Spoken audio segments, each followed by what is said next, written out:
Dick, thanks for joining me. You've been in this field almost since its inception. What's your earliest recollection of echo?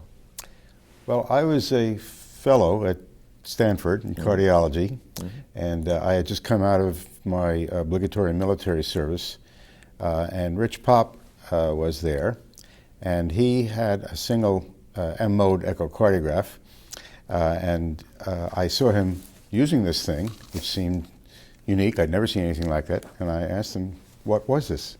And that's actually my first exposure to echo. It seems difficult to imagine now, but at that time, that single echo M-mode only ice pick view of the heart machine was not only the only such machine at Stanford, for all I know it was the only one on the whole West Coast.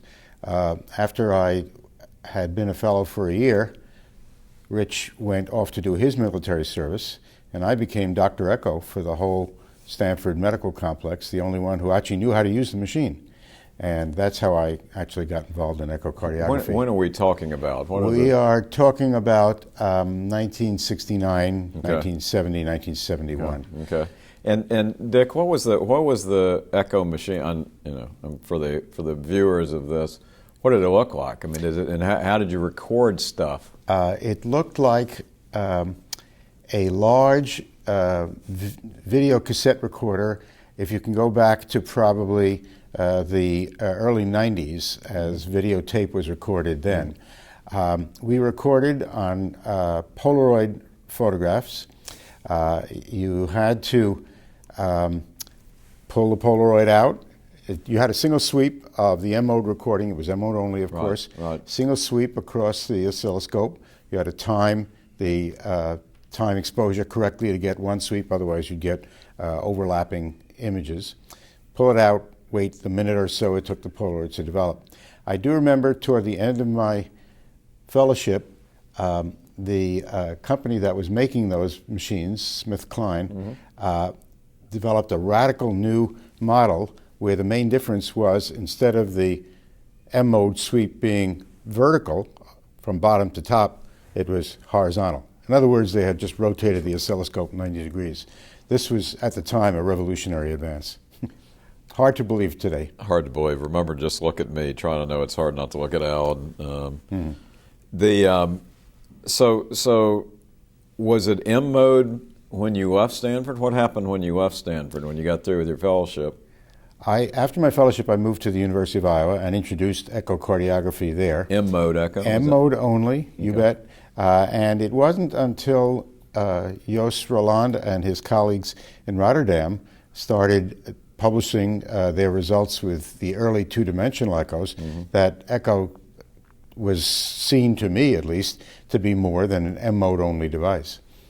It's interesting to me because as we were talking the other night, my first recollection of you, I was an intern at Stanford, and I can remember, I think you came there with one of my patients was in the cath lab and had some problem or something, and you actually brought the M-mode machine in, and I was impressed with that you were, I think probably the patient probably had perforated and probably had a pericardial effusion, and you came in. Or exactly. Remember one of the earliest reports of the use of echo for clinical management, at least in the English literature, in the U.S. literature, was Harvey Feigenbaum's use of M-mode echocardiography for the detection of pericardial effusion. And I think I actually remember that experience, and I think it was perforated. I'm sure it probably was. Ventricle during cath.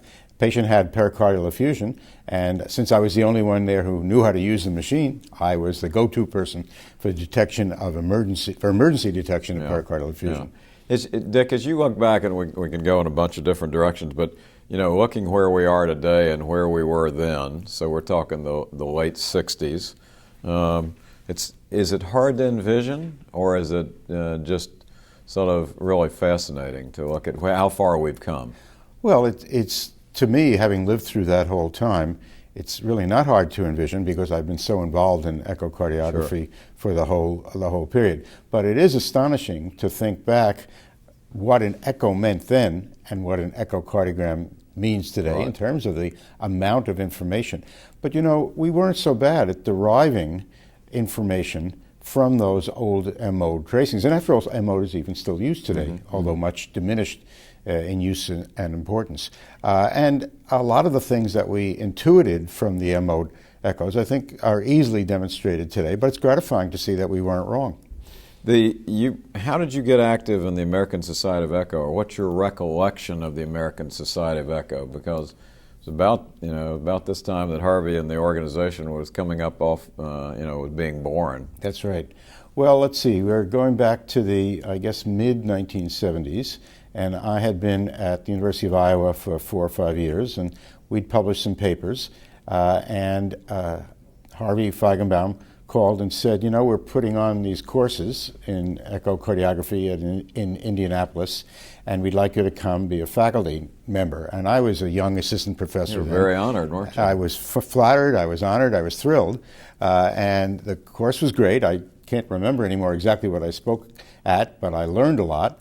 And then there was a faculty dinner, and you may have heard this story from other people too, but Harvey, in his well-known soft-spoken way, was carrying on very, very firmly about the need for us to have an organization to promote the expansion, the penetration, and the development of echocardiography. It made good sense to me, and I guess I must have nodded my head very vigorously, because the next thing I knew, I was on the board of directors. Okay, congratulations. And that's how I get involved with ASE. You became the 11th president, if my memory serves me right. What do you remember about your presidency? What was going on in the world of echo? What was happening with the society? Well, we were active, of course, in many areas, and today the society is much bigger in many more areas. I still remember some of the major things that we did. The anesthesiologists were getting very interested in the use of echo and forming their own society. I think it's called Society of Cardiac Anesthesiologists. And as president, I thought this was very much in the interests of echo in general and our society in particular to foster that anesthesia society, to collaborate with them. We sponsored a joint meeting. I think that may have been the first joint meeting the two societies had. We developed guidelines for intraoperative transesophageal echo, and we gave financial as well as academic and moral support. ISIL was underway but struggling a little bit, and we actually provided financial support for ISIL. I recognized the need for periodic retreats. Ones had been held before, but we developed one during my presidency that was actually held just after my term ceased. Harry Rakowski actually ran that meeting. ASE developed its mission statement then, which is still in use. We developed a logo, and if you may notice, I am wearing the old logo because I have a sentimental attachment to it. That logo remained in use until I think a year or two ago. Yeah. One of the things that I still feel very strongly about, and that I think I initiated during my term, was this idea that ASE really had to get behind this push for reimbursement not only in terms of having performed the study, but in terms of good quality studies.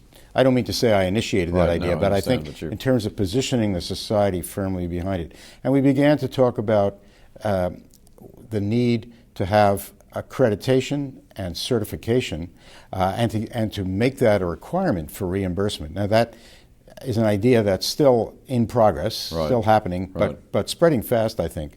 And I like to think that we were behind that early and that it's paying fruit.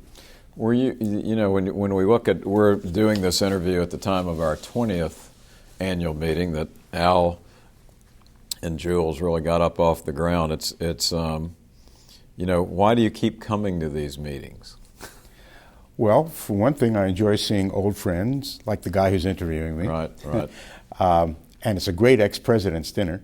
Yeah, that's right. But I still consider myself a student, and I think as long as one is doing echocardiography or basically any other technique, there's always new developments, and I think it's easy to become complacent and think, well, I know all there is to know, and anything else that's developed now, I don't need to worry about. But that's a very bad attitude. And one way to avoid falling into that trap is to come to this meeting and be exposed to all the new stuff, more than any one person can do or even think about. And that way I feel I'm staying in the mainstream. I'm still directing, at age 70, our University of Iowa echocardiography laboratory.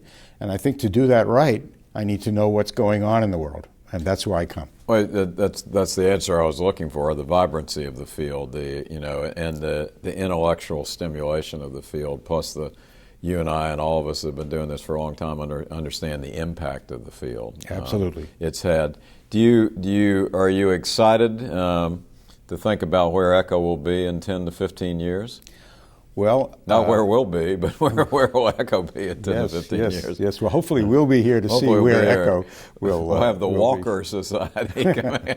No, I think it's the future is endless. I think it's incredibly impressive that, for example, in one beat, you can get this enormous amount of information about structure, function, etc. I look at some of the competing technologies, which are also extremely impressive, technologies like MRI, but boy, you can't do that in one beat. You can't do that in a few seconds. It requires lots and lots of skill. Not that doing echo doesn't require a lot of skill. It's an operator interactive technique. Mm-hmm. But the fact that we can do all these things quickly, real time, I think this is tremendous in terms of what we do and what other techniques do. And those techniques are all getting integrated very fast, which is impressive. For years, I directed our fellowship program at the University of Iowa.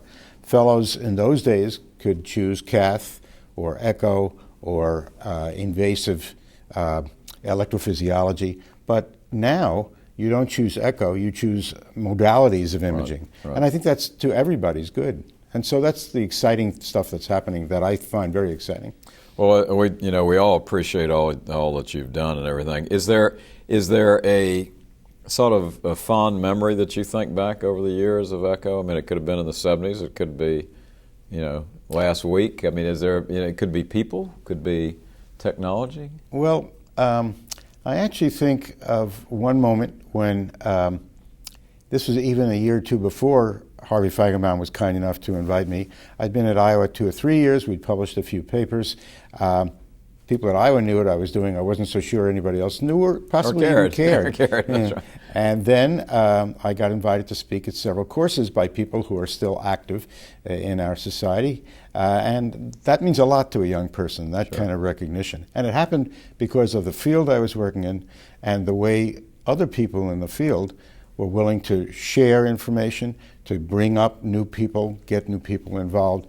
I've gone around and visited a lot of centers and given a lot of talks. And I must say in other fields, there's sometimes a sort of attitude of this is my turf, and either you're going to be part of my group and do it my way or not. I never found that in Echo. And that was one reason I remain very active and enjoying every moment of my time in Echo. I think it's a great point. I've always thought that the fact that a lot of the proponents of Echo and the doers of Echo have enjoyed the friendships with other people, and that sort of fun excitement about the field really has helped to propel the field. That's in essence what you're saying. That's it's exactly very unique in medicine, I think. Very unique. Listen, you've made major contributions, and we're all grateful for that. Thanks for joining us. Thank you. It's my pleasure.